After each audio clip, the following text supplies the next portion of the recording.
अल्हम्दुलिल्लाहि रब्बिल आलमीन, अस्सलातु वस्सलामु अला रसूलिहिल करीम। अस्सलामु अलैकुम नाज़रीन इकराम।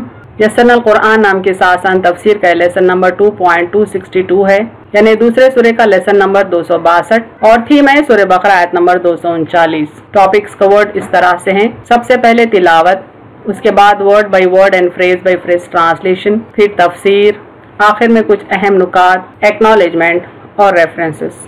औज़ु बिल्लाहि मिनश शैतानिर रजीम, बिस्मिल्लाहिर रहमानिर रहीम। फ़इन खिफ्तुम फरिजालन औ रुकबाना फ़इज़ा अमिनतुम फ़ज़्कुरुल्लाह कमा अल्लमकुम मा लम तकूनु तालमून। वर्ड बाय वर्ड ट्रांसलेशन देखें।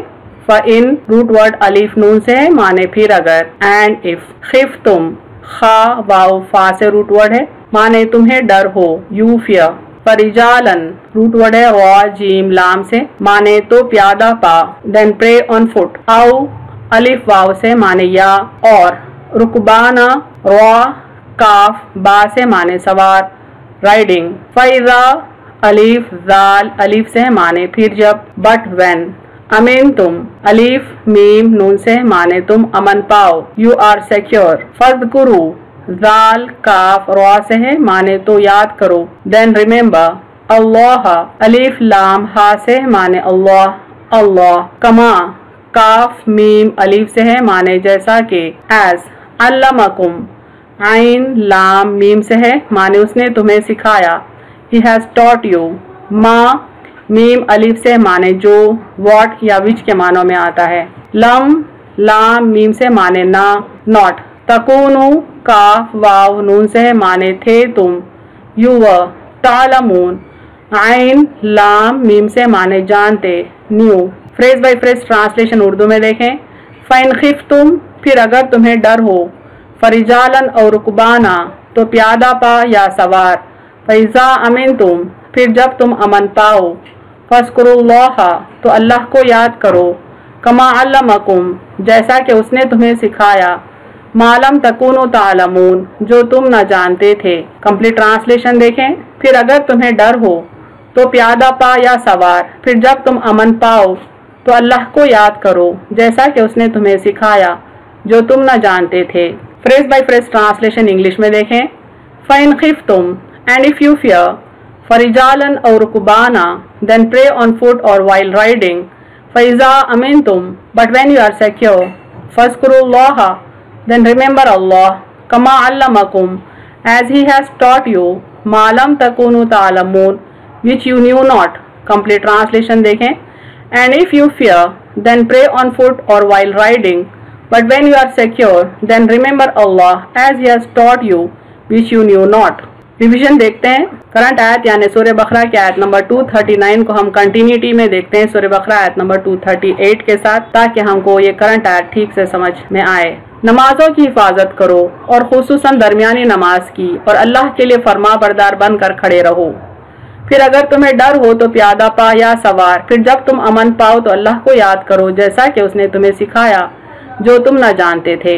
यानी आयत 238 में अल्लाह ताला नमाजों की हिफाजत करने का हुक्म देते हैं, यानी नमाज को अदा करने के लिए उसके सारे उसूल अपनाए जाएं और अल्लाह के आगे फरमा बरदार बनकर खड़े रहें। यहाँ तक कि नमाज में बात करने की इजाज़त नहीं थी, सलाम करने की इजाज़त भी नहीं दी गई। लेकिन अगर हालात सुकून के, अमन के ना हो, खौफ का आलम हो, जंगी हालात हो, तो नमाज को चलते फिरते, यहाँ तक कि सवारी पर सवार भी अदा कर सकते हैं, इशारे से भी अदा कर सकते हैं। इसकी अल्लाह ताला ने सूरह बकरा आयत नंबर 239 यानी करंट आयत में इजाज़त दी। तफसीर इब्ने कसीर देखते हैं। मुस्नद अहमद वगैरह में है कि इस आयत यानी अल बकरा आयत नंबर 238 के नाजिल होने से पहले लोग ज़रूरी बातचीत भी नमाज में कर लिया करते थे। जब यह आयत उतरी तो चुप रहने का हुक्म दिया गया। यानी आयत 238 से पहले तो नमाज में बातचीत भी करते थे, सलाम का जवाब भी दिया जाता था, लेकिन जब 238 नाजिल हुई जिसमें नमाज की हिफाजत का हुक्म आया तो नमाज में बातचीत को मना कर दिया गया, यहाँ तक कि सलाम का जवाब देने से भी मुमानियत कर दी गई। सही मुस्लिम में है, हज़रत अब्दुल्लाह बिन मसूद फरमाते हैं कि हबशा की हिजरत से पहले हम नबी सल्लल्लाहु अलैहि वसल्लम को सलाम करते थे, आप नमाज में होते फिर भी जवाब देते। जब हबशा से हम वापस आए तो हुज़ूर सल्लल्लाहु अलैहि वसल्लम को मैंने आपकी नमाज की हालत में ही सलाम किया, आपने जवाब ना दिया। अब मेरे रंज व गम का कुछ ना पूछिए, नमाज से फारिग होकर आपने मुझे फरमाया, अब्दुल्ला और कोई बात नहीं, मैं नमाज में था, इस वजह से मैंने जवाब ना दिया। अल्लाह जो चाहे नया हुक्म उतारे, इसने ये नया हुक्म नाजिल फरमाया है कि नमाज में ना बोला करो। यानी सूरह बकरा आयत नंबर 238 के नाजिल होने के बाद आप सल्लल्लाहु अलैहि वसल्लम ने नमाज में जवाब देने का सिलसिला ख़त्म कर दिया और फरमाया कि अल्लाह का नया हुक्म है कि नमाज को पूरी तवज्जो के साथ पढ़ना है, इसमें किसी किस्म की गुफ्तगू जायज़ नहीं। बस ये वाक़या हिजरत मदीना से पहले का है, यानी मक्की ज़िंदगी का है। और ये आयत यानी करंट आयत सूरह बकरा के 239 जो है ये मदीने में नाजिल हुई है। करंट आयत का शान नुज़ूल देखते हैं, यानी जिस आयत में अल्लाह ने चलते फिरते सवार भी नमाज पढ़ने की इजाजत दी है, उसका शान नुज़ूल क्या है, उसका बैकग्राउंड क्या है, इन अहादीस से हमको पता चलता है। हज़रत अनस बिन मालिक रज़ियल्लाहु अन्हु फरमाते हैं कि तस्तर किले की लड़ाई में मैं भी फौज में था। सुबह सादिक के वक्त घुमसान की लड़ाई हो रही थी, हमें वक्त ही ना मिला कि नमाज अदा करते। खूब दिन चढ़े, इस दिन हमने सुबह की नमाज पढ़ी। अगर नमाज के लिए बदले में मुझे दुनिया और जो कुछ उसमें है मिल जाए, ताहम मैं खुश नहीं हूँ। इससे पता चलता है कि जंगी हालत में नमाज ना पढ़ने के सबब फजर की नमाज खूब दिन चढ़े हजरत अनस रज़ियल्लाहु ताला अन्हु ने अदा की और आपके साथ जो सहाबा थे उन्होंने भी दिन चढ़ने के बाद फजर की नमाज अदा की। एक और हदीस देखें, रसूलुल्लाह सल्लल्लाहु अलैहि वसल्लम ने जंग अहज़ाब में फरमाया, अल्लाह ताला उन मुशरिकों के दिलों को और घर को आग से भर दे कि उन्होंने हमें सलात वुस्ता यानी नमाज असर से रोक दिया। यानी जंगी हालात में नमाज को खजा किया जाता था।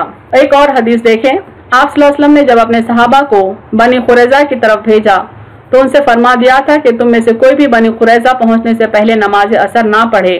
अब जबकि नमाज असर का वक्त आ गया तो बाज ने तो वही नमाज पढ़ी, यानी बाज सहाबा कराम रज़ियल्लाहु अन्हुम ने रास्ते में ही नमाज पढ़ी यहाँ तक कि सूरज गुरूब हो गया। और बाज ने यानी बाज दूसरे सहाबा ने वहीं जाकर यानी बनी खुरैज़ा पहुंचकर नमाज पढ़ी। हुज़ूर सल्लल्लाहु अलैहि वसल्लम को जब इसका इल्म हुआ तो आपने उन्हें ना डांटा, यानी जो सहाबा ने रास्ते में नमाज पढ़ी उन्हें भी आप सल्लल्लाहु अलैहि वसल्लम नहीं डांटे और जिन्होंने मंजिल को पहुंचकर नमाज अदा की आप सल्लल्लाहु अलैहि वसल्लम ने उन्हें भी नहीं डांटा।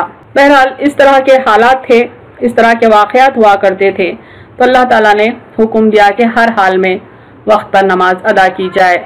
यह आयत यानी सूरह बकरा आयत नंबर 239 नमाज की इंतहाई अहमियत पर दलालत करती है कि यह इबादत इतनी अहम है कि इस वक्त भी माफ नहीं होती जब तुम्हें दुश्मन के हमले का अंदेशा हो। हाँ, इतनी आसान कर दी गई कि पैदल चलते चलते या अपनी सवारियों पर बैठे बैठे भी जिधर रुख हो नमाज अदा करते जाओ, किसी हालत में भी नमाज न छोड़ी जाए। यहाँ तक कि हालत खौफ में भी, जहाँ एक जगह इत्मीनान से नमाज नहीं पढ़ी जा सकती, खौफ की वजह से चलते हुए और सवारी की हालत में पढ़ी जाने वाली नमाजों में आम नमाजों की तरह तमाम शराइत की पाबंदी ज़रूरी नहीं। मसलन क़िबला रुख होना शर्त नहीं, रुकू और सजूद में जाना भी शर्त नहीं, बल्कि राह चलते हुए रुकू और सजूद के लिए सर के इशारों पर इक्तिफा की जाएगी। ये बताया जा रहा है कि अल्लाह ताला ने हालत खौफ में नमाज में इस कदर आसानी पैदा कर दी है कि बंदा चलते हुए भी नमाज अदा कर सकता है, सवार पर सवार भी नमाज अदा कर सकता है। क़िबला रुख होना भी ज़रूरी नहीं, यहाँ तक कि रुकू और सुजूद में जाना भी ज़रूरी नहीं, बल्कि इशारतन भी सजदा और रुकू किया जा सकता है। इब्ने कसीर लिखते हैं, चूँकि नमाजों की पूरी हिफाजत करने का फरमान सादिर हो चुका था, इसलिए अब इस हालत को बयान फरमाया जाता है जिसमें तमाम अदब व आदाब की पूरी रियायत उमूमन नहीं रह सकती, यानी मैदान जंग में जबकि दुश्मन सर पर हो तो फरमाया कि जिस तरह मुमकिन हो सवार पैदल क़िबले की तरफ मुंह करके नमाज अदा कर लिया करो। यानी अगर क़िबला रुख ना भी हो तो भी नमाज अदा करना जायज़ है, क्योंकि सवारी किसी भी रुख पर रुख कर सकती है। मुस्लिम शरीफ में है, सख्त खौफ के वक्त इशारे से ही नमाज पढ़ लिया करो, वो सवारी पर सवार हो। अब्दुल्ला बिन अनस को जब हुज़ूर सल्लल्लाहु अलैहि वसल्लम ने खालिद बिन सुफियान के कत्ल के लिए भेजा था तो आपने इसी तरह नमाज असर इशारे से अदा की थी।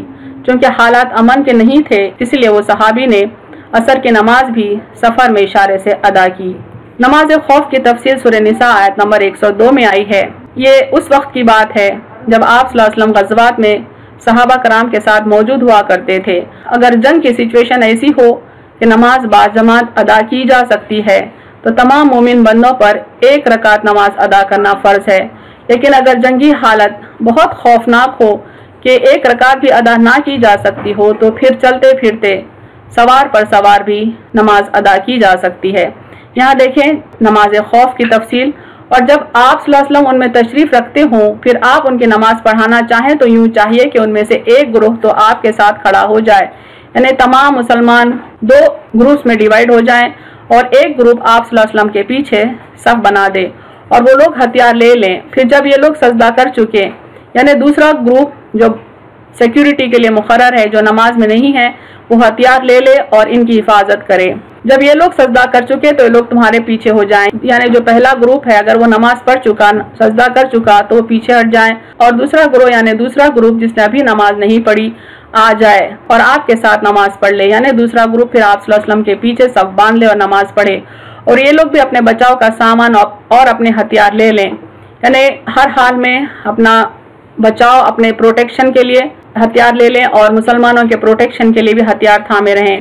काफिर लोग यूँ चाहते हैं कि अगर तुम अपने हथियारों और सामानों से गाफिल हो जाओ तो तुम पर एक बार के हमला कर बैठें, और अगर तुमको बारिश की वजह से तकलीफ हो या तुम बीमार हो तो तुमको इसमें कुछ गुनाह नहीं कि हथियार उतार दो। अल्लाह ताला ये भी डील देते हैं कि अगर बारिश का मौसम है, हथियार ज्यादा लेकर चलने में तकलीफ होती है या कोई बीमार है जिसके सबब ज्यादा हथियार नहीं उठा सकता है, तो ऐसी हालत में ज्यादा हथियार उतार रखने की इजाजत है, लेकिन अपने प्रोटेक्शन के लिए हथियार लेना जरूरी है और अपना बचाव ले लो। यानी कम से कम वो हथियार अपने साथ रखें जो अपने प्रोटेक्शन के लिए, अपने डिफेंस के लिए जरूरी है। बिलाशुबा अल्लाह ताला ने काफिरों के लिए सजा अहनत आमेज मुहैया कर रखी है। तो इस आयत से पता चलता है कि हालत जंग में इमाम 2 रकात नमाज पढ़े। पहली रकात में सारे मुसलमान फौज की आधी फौज सब बांधे रहे और जब वो सजदा कर लें तो पीछे हट जाएं और फिर दूसरा ग्रुप सब बांधे और फिर वो भी 1 रकात नमाज अदा करे। इस तरह से इमाम के 2 रकात मुकम्मल हो जाएंगे और हर मुक्तदी की 1 रकात नमाज होगी और 1 रकात ही नमाज खौफ है। इसमें जनाब बारी ने अपने बंदों में बहुत आसानी कर दी और बोझ को हल्का कर दिया। सलात खौफ 1 रकात पढ़नी भी आई है। हजरत इब्न अब्बास रज़ियल्लाहु अन्हु फरमाते हैं, अल्लाह ताला ने तुम्हारे नबी सल्लल्लाहु अलैहि वसल्लम की ज़बानी हजर की हालत में 4 रकातें, यानी जब अपने मुकाम पर ठहरे हैं तो 4 रकातें नमाज फर्ज हैं। मिसाल के तौर पर जोहर की नमाज 4 और असर की नमाज 4 फर्ज है, इशा की नमाज भी 4 फर्ज है और सफर की हालत में 2, यानी जहाँ पर मुखी में वहाँ जब 4 रकात फर्ज हैं तो सफर की हालत में वो 2 हो जाएंगे, यानी आधे हो जाएंगे और खौफ की हालत में सिर्फ 1 रकात ही फर्ज है। इस तरह अगर 2 रकात फर्ज हों तो खौफ की हालत में वो भी 1 हो जाएगी। इमाम अहमद फरमाते हैं ये इस वक्त है जब बहुत ज्यादा खौफ हो। जाबिर बिन अब्दुल्ला और बहुत से और बुजुर्ग सलात खौफ 1 रकात बताते हैं, यानी जंगी हालत ऐसी हो जो कि खौफ का बास है तो फर्ज नमाज सिर्फ 1 ही रकात हो जाएगी। औज़ाई फरमाते हैं अगर फतह करीब आ गई हो और नमाज पढ़ने पर कुदरत ना हो तो हर शख्स अपने तौर पर इशारे से नमाज पढ़ ले, यानी 1 रकात नमाज पढ़ने पर भी अगर कोई खादिर ना हो कि जंगी हालत इस कदर खौफनाक हो तो फिर इशारे से वो नमाज पढ़ ले। अगर इतना वक्त भी ना मिले तो ताखिर करें यहाँ तक कि लड़ाई खत्म हो जाए और चैन नसीब हो तो 2 रकातें अदा कर ले, वरना 1 रकात काफी है। आयत के आखिरी हिस्से में अल्लाह ताला फरमाते हैं जब अमन की हालत में आ जाओ तो नमाज की बजाय आवारी का पूरा ख्याल रखो, यानी नमाज को मुकम्मल अदा करो, पूरी तवज्जो के साथ अदा करो। जिस तरह अल्लाह ने तुम्हें जहल के बाद ईमान अता किया और इल्म दिया तो तुम्हें भी चाहिए कि उसके शुक्रिया में जिक्र अल्लाह बाइत्मिनान किया करो। आयत का आखिरी हिस्सा देखें, फैज़ा अमीन तुम फज़कुरुल्लाह कमा अल्लमकुम मा लम तकुनु तालमून। फिर जब तुम अमन पाओ तो अल्लाह को याद करो जैसा कि उसने तुम्हें सिखाया जो तुम ना जानते थे। यानी नमाज को अमन की हालत में मुकम्मल पढ़ना चाहिए और वो तमाम उसूल और शराइत अपनाना चाहिए जो अल्लाह ने हमको सिखाया है। नमाज खौफ के बाद जब इत्मीनान हो जाए तो नमाजों को अच्छी तरह कायम करो। नमाज मोमिनों पर वक्त मुकर्ररा पर फर्ज है। अल्लाह ताला ये भी हुक्म देते हैं सूरह निसा में कि जब नमाज खौफ के बाद इत्मीनान हो जाए, यानी खौफ के आलम के बाद, जंगी हालत के बाद इत्मीनान के हालात हो जाएं तो नमाज को अच्छी तरह से अदा करें, अच्छी तरह से कायम करें। और ये भी हुक्म है कि नमाज वक्त पर अदा की जाए, यानी नमाज को पोस्टपोन करने की इजाजत नहीं है। यहाँ देखें सूरह निसा आयत नंबर 103 को, फिर जब तुम इस नमाज यानी नमाज खौफ को अदा कर चुको तो अल्लाह ताला की याद में लग जाओ, खड़े भी और बैठे भी और लेटे भी। फिर जब तुम मुतमईन हो जाओ तो नमाज को कायदे के मुआफिक पढ़ने लगो, यानी नमाज के जो तरीके सिखाए गए हैं उसके मुताबिक हमको अमन की हालत में नमाज अदा करना चाहिए। यकीनन नमाज मुसलमानों पर फर्ज है और वक्त के साथ महदूद है, यानी टाइम पर नमाज का अदा करना फर्ज कर दिया गया। इस तफसीर के कुछ अहम नुकात देखें। नमाज मोमिन की शिनाख्त है, ईमान की दलील है, लिहाजा हर हालत में नमाज पढ़नी चाहिए। चूँकि अल्लाह ताला अलीम, हकीम और रहीम है इसलिए उसने अहकामात बंदों की भलाई और उनकी सकत के मुताबिक सिखाए हैं। जब अमन में हो तो नमाज मुकम्मल अदा की जाए, जब सफर में हो तो आधी अदा की जाए और अगर जंग की हालत में हो तो सिर्फ 1 रकात ही काफी है। اگر ایک رکعت بھی ادا کرنے کا موقف نہ ہو، جنگ عروج پر ہو، تو پیادہ پا یا سوار صرف اشارے سے بھی نماز ادا کی جا سکتی ہے۔ بہرحال مومنین پر نماز کا وقت پر ادا کرنا فرض کیا گیا ہے۔